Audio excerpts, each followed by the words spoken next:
Hey guys, welcome to my channel. Okay, so today I wanted to talk about Stargirl episode 8, Infinity Inc. Part 2. I know I normally talk about cartoons on this channel, but I've been really enjoying Stargirl, and well, this is pretty much the only place for me to talk about it, so here we go. So this episode pretty much ties up the storylines that were set up a while ago when Jenny was first introduced.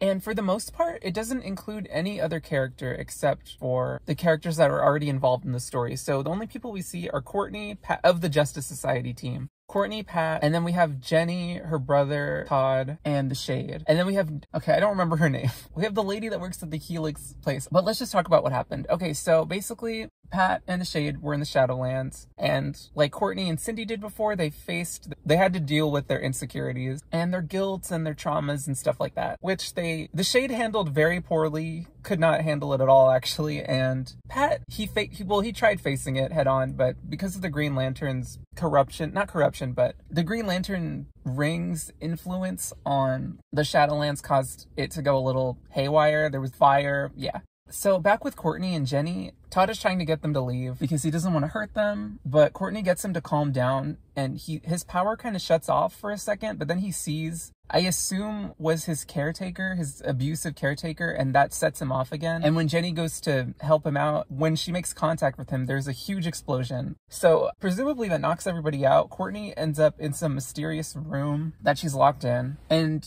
basically that lady, I forget her name, but the lady that works at the Helix location, she gives her a little bit of info regarding the place and how they're not trying to hurt people, but she ends up just kind of leaving Courtney locked in there. So Courtney gets frustrated and she sees that there's a camera, and she starts going off at the camera because she just is frustrated. And that's when that skull guy that showed up in the last episode appears. And basically he gives her a rundown of what they tried to do, how they're trying to help people whose powers they can't really control by keeping them isolated and away from everybody else so they can't hurt anybody. And that's what they're doing with Todd and Jenny. But Courtney is able to convince him that, basically she tells him that hiding isn't really helping anything, and that Jenny and Todd need to, face each other, especially since they also have to get the Shade and her dad out of the Shadowlands.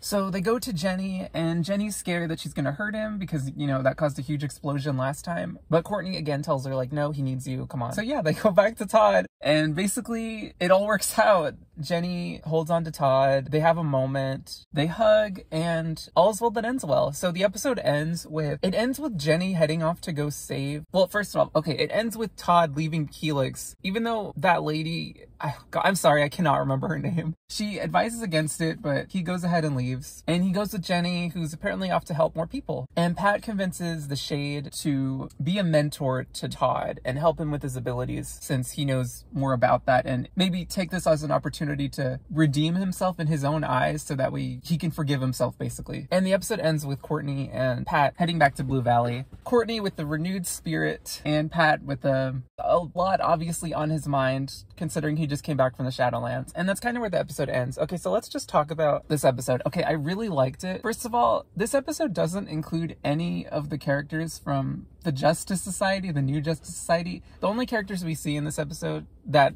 are main characters are Courtney, Pat, the Shade, Jenny, Todd, and then, the skull guy. I feel bad, I don't know what his name is. But yeah, all the characters have been trying to just change their lives, with Sportsmaster and his wife, Huntress, with them trying to be more heroic and do good deeds, I guess, in their own really weird way. Starman trying to move on, sort of, from the whole Justice Society thing. The Gambler trying to reach out to his daughter. Just everybody has been trying to change, and the Shade kind of was keeping his neutral position, but now it feels like he is going to try to help people. And again, that brings me to the weird crossover. This feels like it could be its own thing with the Shade and Jenny and Todd, because the Jenny and the Shade already had this weird, relationship established where they don't like each other. So it feels like they have a lot of banter there. I don't know. Let's not talk about that. Okay, moving on. Or in the Shadowlands, we do see Pat confront some issues he's had, I guess, in the past, like with his dad. Although it seems like with his dad, he's already dealt with those issues, so it doesn't really bother him too much. Well, okay, it kind of does. I know when his dad tells him to stand up straight, he does. I guess that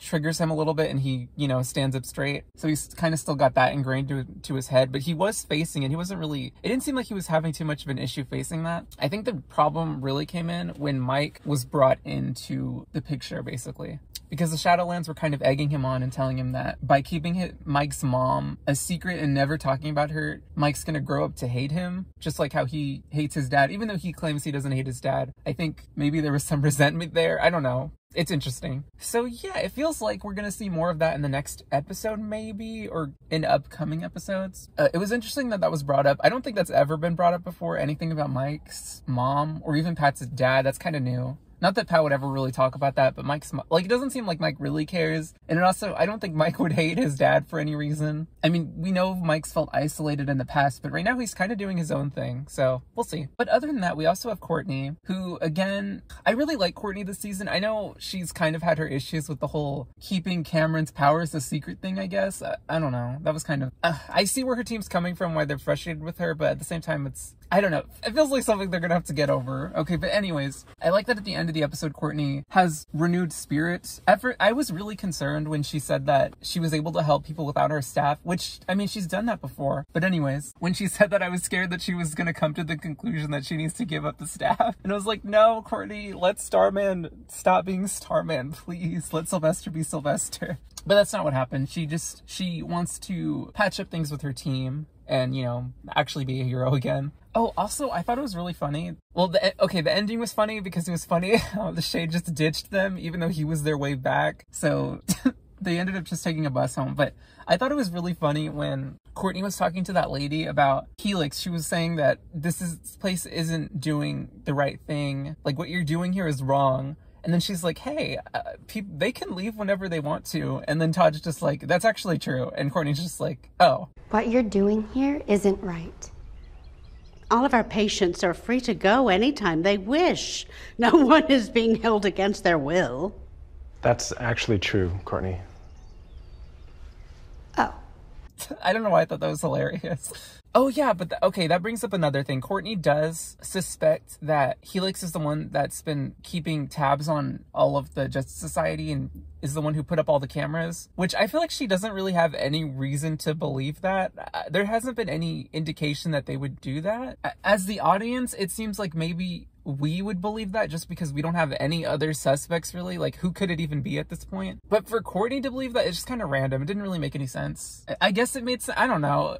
I don't understand where she jumped to that conclusion. That felt like more of telling the audience, like, hey, these guys aren't responsible, just so you know. But in character, it was weird for Courtney to suspect that, in my opinion. But yeah, I just really liked this episode. I guess it's a little unfortunate that it got tied up now, because now it feels like we're never gonna see Jenny again because we don't really have any reason to see her. I guess maybe she could show up if there's ever some threat that they can't handle, but it's kind of sad because I liked Jenny. Oh well, it is what it is, I guess. But I'm excited to see what happens in the next episode. I noticed in the preview, I'm sorry, spoilers I guess if you haven't seen the preview, but Courtney was saying that she wants to tell Cameron about everything. I feel like that's a bad idea, but I guess someone's gonna have to tell him eventually, so. But it seems like there was some kind of fight between the grandparents and them. Also, before I forget, a few things actually happened in this episode that I don't really know exactly what they're in reference to. So we have a couple of cameos of characters that I assume are from the comics or from some kind of DC property, because I don't think they would just get thrown in there randomly unless we're expected to meet them in the future. But I don't know. I thought that was just to have a cool cameo. But yeah, there was that. And also at the end of the episode, the Skull Guy did say that he was going to form his own team. I guess that's what he took out of Courtney's speech about not being isolated. So we're going to see how that goes. I don't know if this is going to be a team of good guys or what's going to happen with that, but it'll be interesting to see. But yeah, I just wanted to bring that up. Anyways, that's it.